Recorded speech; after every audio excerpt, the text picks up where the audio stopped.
21 सितंबर को एक वक़्वा होता है 302 का। तो ये बड़ा एक चैलेंजिंग केस था, एक बड़ी मशहूर शख्सियत, तो उसका मर्डर हुआ था। इसमें मज़ीद हमें कोई ऐसी शहादत ना मिली कि जिससे हम उन मुल्ज़मान के बारे में हम तयन कर सकें कि ये मुल्ज़मान फ़लाँ हैं। इस केस में अगर इतने दिनों में आप ना ट्रेस कर सके, चूँकि इस सियासी शख्सियत उनके ऊपर भी दबाव काफ़ी था कि इस केस को ट्रेस किया जाए। एक वक़्त ऐसा भी आया कि मैं इसमें बेबसी महसूस होने लगी, तो उस भागने की वजह से वो शूटर पाकिस्तान चौंके आ चुका था। आप यकीन नहीं करेंगे कि कुछ देर के बाद ही मुझे अल्लाह ताला ने उसमें एक लीड मिल गई मुझे। बिस्मिल्लाहिर्रहमानिर्रहीम। मेरा नाम मोहम्मद आमिर सईद है। मैं थाना सदर जलालपुर जटा डिस्ट्रिक्ट गुजरात में बतौर SHO तैनात हूँ। मेरी ये अल्हम्दुलिल्लाह 15वीं पोस्टिंग है। मैं 15 टाइम्स मुख्तलिफ थानों में SHO रह चुका हूँ। तो मैं यहाँ पे आपको एक वाक़या के मुतल्लिक, वैसे तो 302 के बहुत सारे केसेस मैंने डील किए अपनी सर्विस में, तो एक केस के बारे में बताना चाहूँगा कि वो उस केस ने मुझे बड़ी हद तक दबाव में मैं आया भी, लेकिन अल्लाह ताला की मेहरबानी से अल्लाह ताला ने मुझे उसमें कामयाबी दी। वो केस क्या था?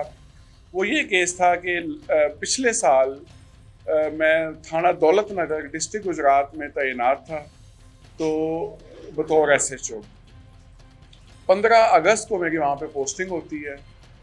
तो एक देहाती थाना है, थोड़ा सा शहरी एरिया भी है उसका, लेकिन वहाँ पे 21 सितंबर को एक वक़्वा होता है 302 का। वहाँ पे एक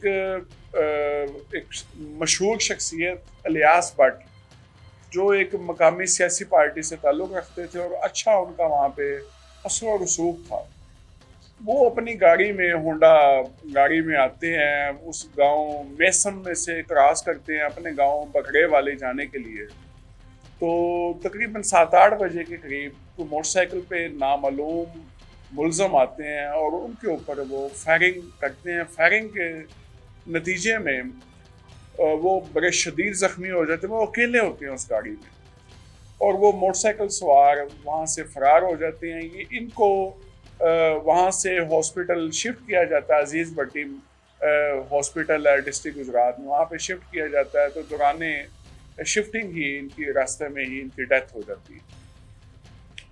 तो ये बड़ा एक चैलेंजिंग केस था, एक बड़ी मशहूर शख्सियत, तो उसका मर्डर हुआ था। और इसमें जो वहाँ पे हमें CCTV हमने चेक की, वहाँ से हमें कोई एविडेंस ना मिला। इसमें मज़ीद हमें कोई ऐसी शहादत ना मिली कि जिससे हम उन मुल्ज़मान के बारे में हम तयन कर सकें कि ये मुल्ज़मान फ़लाँ हैं। तो चूँकि ये एक सियासी शख्सियत का कत्ल था, तो मेरे ऊपर दबाव काफ़ी आया इसमें। मुझे फिर DPO साहब उस वक़्त जनाब गज़नफ़र अली शाह साहब थे, उन्होंने मुझे डेडलाइन दी कि अगर इस केस में अगर इतने दिनों में आप ना ट्रेस कर सके, चूँकि इस सियासी शख्सियत उनके ऊपर भी दबाव काफ़ी था कि इस केस को ट्रेस किया जाए। मैंने अपनी जो एफ़र्ट्स हो सकती थी इसमें की, तो अपनी टीम को लगाया, हमने ह्यूमन इंटेलिजेंस की हेल्प ली, क्योंकि उन्होंने टाइम ऐसा चूज़ किया था कि वो शाम हो चुकी थी, शाम और अंधेरा हो चुका था, मगरिब के बाद का ये वक़्वा था, तो आसपास CCTV भी कोई नहीं थे। तो उसमें जो एक वक़्त ऐसा भी आया कि मैं इसमें बेबसी महसूस होने लगी, तो मैंने फिर अपने अल्लाह ताला से रजू किया कि नमाज़ पढ़ी, मैंने दुआ मांगी कि अल्लाह ताला मुझे इस केस में कामयाबी दें। तो आप यकीन नहीं करेंगे कि कुछ देर के बाद ही मुझे अल्लाह ताला ने उसमें एक लीड मिल गई मुझे। वो लीड क्या थी? मुझे एक सिम मिली, एक सिम मुझे अपने रिसोर्सेज से मिली। उस सिम को जब मैंने ट्रेस किया, जब उसके ऊपर मैंने काम किया, तो ये सिम लकीली उसी शूटर जिन्होंने ये कत्ल किया था, उस शूटर ने इस्तेमाल की हुई, और इस सिम की लोकेशन जिस दिन कत्ल हुआ था उसी दिन उस मौके पे भी साबित हुई। چونکہ یہ شوٹر یہ سم استعمال کر چکا تھا تو اس نے وہ سم بھی ختم کر دی اور وہ موبائل بھی اس نے اپنا جو ہے نا وہ بند کر دیا. تو اس سم کی مدد سے میں نے پھر ایفرٹ کر کے پھر وہ میں اس شوٹر تک پہنچا. تو شوٹر کو ہم نے پھر گرفتار کیا، جس میں 2 شوٹر میں نے اللہ تعالیٰ نے مجھے کامیابی دی، گرفتار ہوئے. تو شوٹر نے جو اعتراف جرم کیا کہ جو یہ مقتول تھے الیاس بٹ، ان کا جو تنازعہ چل رہا تھا محمود بٹ وغیرہ، ایک زمین کا تنازعہ تھا، وہ مین اس میں جو ماسٹر مائنڈ تھا وہ محمود بٹ تھا جو دبئی مقیم تھا. اس کا جو بانجا تھا اس نے یہ شوٹر ہائر کیے تھے، ان کو ہائر کیا اور اس میں یہ ان کے ساتھ کمٹمنٹ ہوئی کہ ہم آپ کو لاکھوں روپے کو 20-30 لاکھ روپے کے قریب ہم آپ کو پیسے بھی دیں گے اور آپ کو اٹلی بھی بھجوائیں گے. تو یہ جو پیسے تھے ان شوٹر کا جو والد تھا اس کے نام ٹرانسفر بھی ہوئے وایا کرنسی ایکسچینج. اس کرنسی ایکسچینج کا بھی ہم نے ریکارڈ لیا. پھر اس کے بعد اس نے یہ بھی بتایا شوٹر نے ہمیں کہ یہ جو مجھے دبئی میں اپنے جو ماسٹر مائنڈ تھے ان سے ملنے بھی گیا تھا اور مجھے بھی شک پڑا کہ شاید یہ مجھے بھی ختم کر دیں، تو میں وہاں سے بھاگ آیا.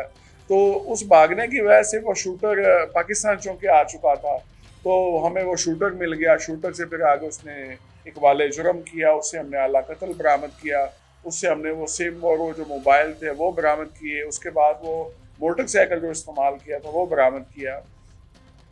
تو اس میں مختصر بات میں یہ کرنا چاہتا ہوں کہ انسان کو بے بس نہیں ہونا چاہیے، اس کو اللہ تعالیٰ پہ یقین رکھنا چاہیے، اپنی نیت ٹھیک رکھنی چاہیے اور اللہ تعالیٰ اس کی مدد کرتے ہیں. ہمارے ذمے نیک نیتی ہے اور کوشش ہے.